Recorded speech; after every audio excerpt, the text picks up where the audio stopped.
કેદારના માતૃશ્રી ત્યારે હાલ તબિયત ખૂબ એમની ખરાબ છે હાલ, એટલે કેદાન એ બધું એમના માને મૂકીને પણ એક અહીંયા આગળ આવ્યા, હાજરી આપવા આવ્યા છે. એટલે ખાસ કેદાન ગોર કરવા આવ્યા છે, એટલા માટે બે લાઈન ગાઉં.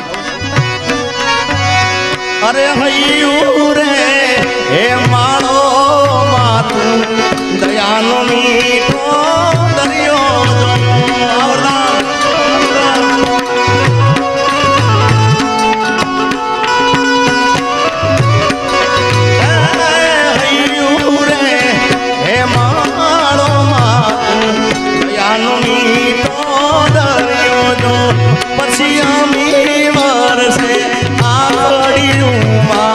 વર્ષે અહાડી મારો કેદાન કે